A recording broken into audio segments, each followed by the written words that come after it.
And as the Queen drives through the grounds of the Balmoral Estate to begin her annual holiday, we can recall the joy Victoria felt when she took this same road through the grounds to view the estate for the first time on that September day in 1848.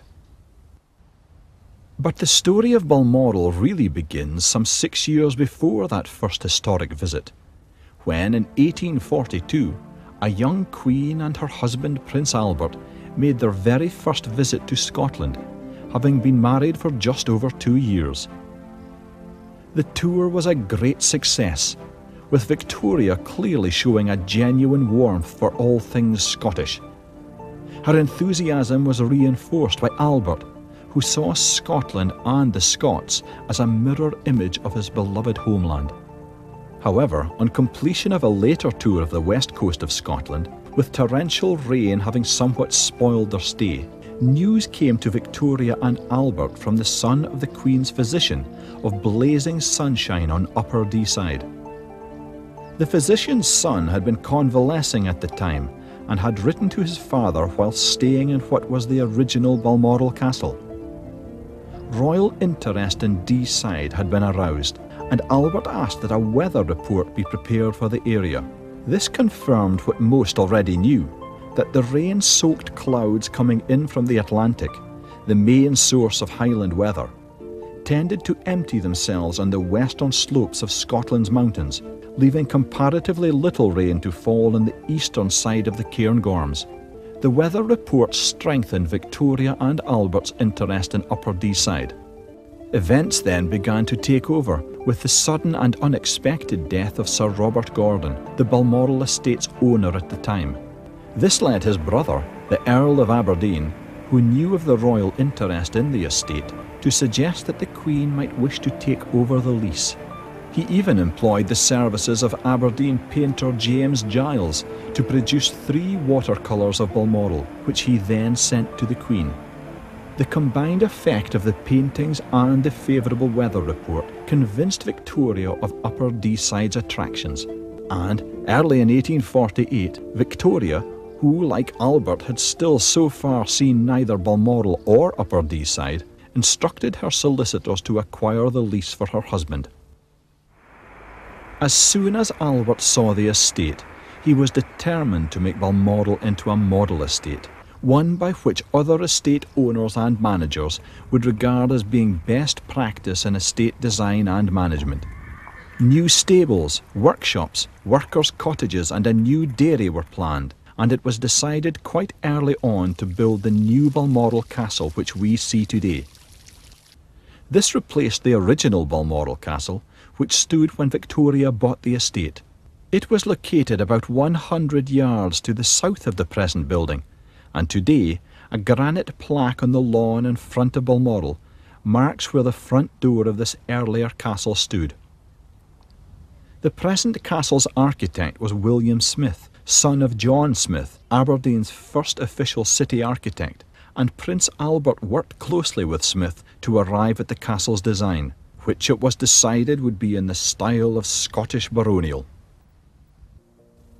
In 1852, a cairn was built on the top of nearby Craiggowan to mark, as Victoria wrote, our taking possession of this dear place.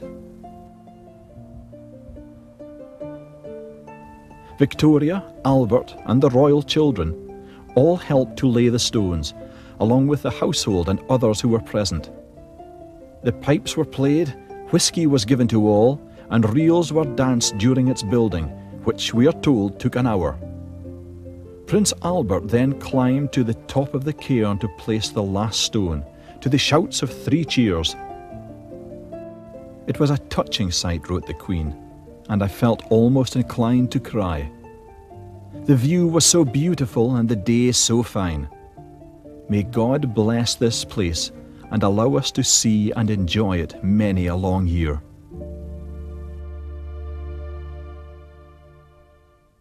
In the following year, on the 28th of September 1853, the foundation stone for the new Balmoral Castle was laid by Victoria. And in 1855, she and Albert moved into their new Highland home for the first time. A short walk from the front of the castle is Garden Cottage, built by Queen Victoria for her children, and where she would often have breakfast, deal with state correspondence and write her diaries. The present stone cottage, clad in part with timber from nearby Ballachbuie forest, was completed in 1895. And the formal gardens next to Garden Cottage, which extend to more than 3 acres, contain Victorian glasshouses and a conservatory which cares for a variety of pot plants flowering all year round.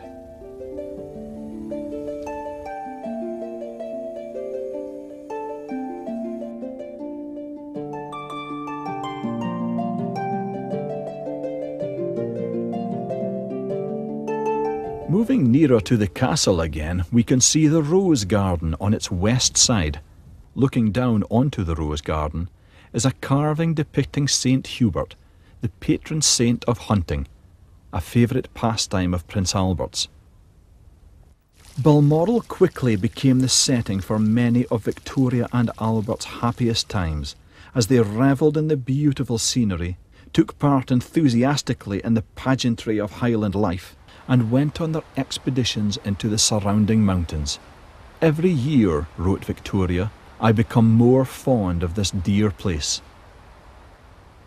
But sadly, this happiness was to come to an end with Albert's sudden and tragic death. He was to contract typhoid from Windsor Castle's medieval drainage system of the time, and on the 14th of December 1861, Albert died.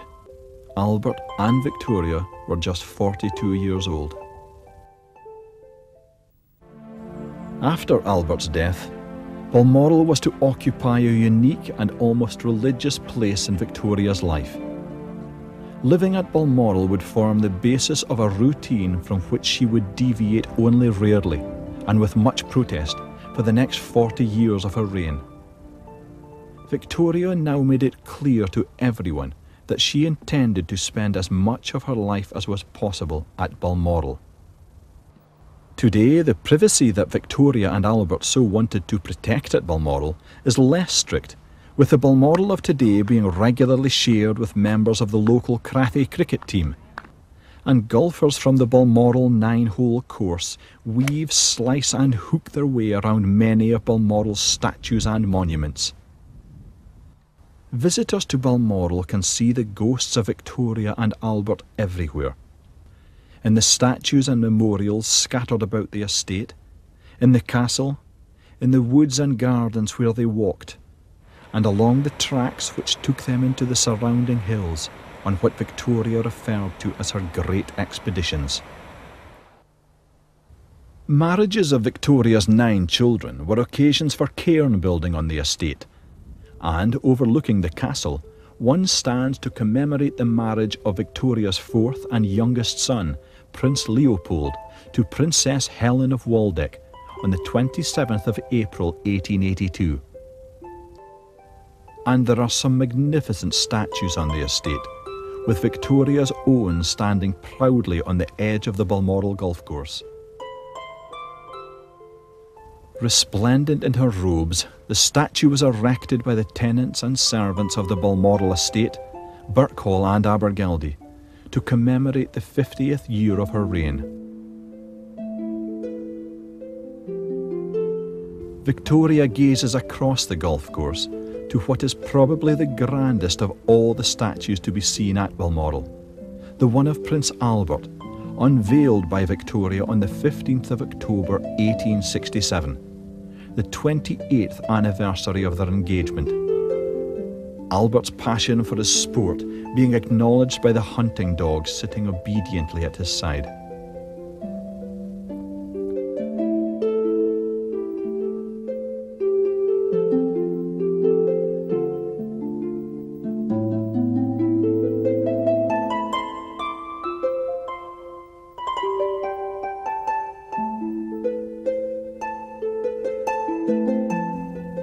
But the most impressive of all the memorials to be found on the estate is the 35-foot-high stone pyramid which rises majestically above Easter Balmoral.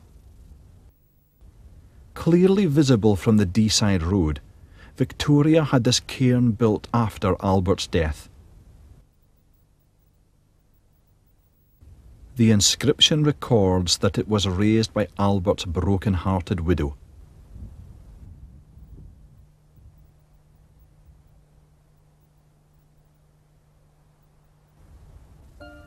But of all the statues on Balmoral, the one that perhaps most visitors might like to see is the one of John Brown, Victoria's friend more than servant, loyal, truthful, brave, selfless than duty, even to the grave.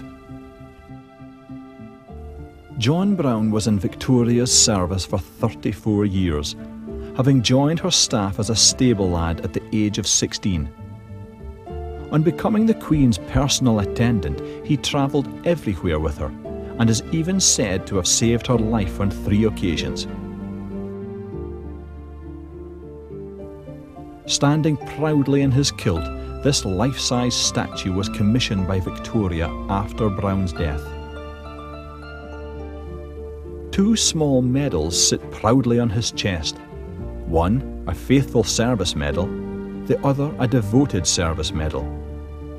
During her reign, Victoria awarded more than 100 Faithful Service Medals, but John Brown was the only person ever to be given the Devoted Service Medal, a decoration which was in effect made only for him. Brown's statue first stood beside Garden Cottage, where Victoria would read her court papers, Brown said to be watching over her.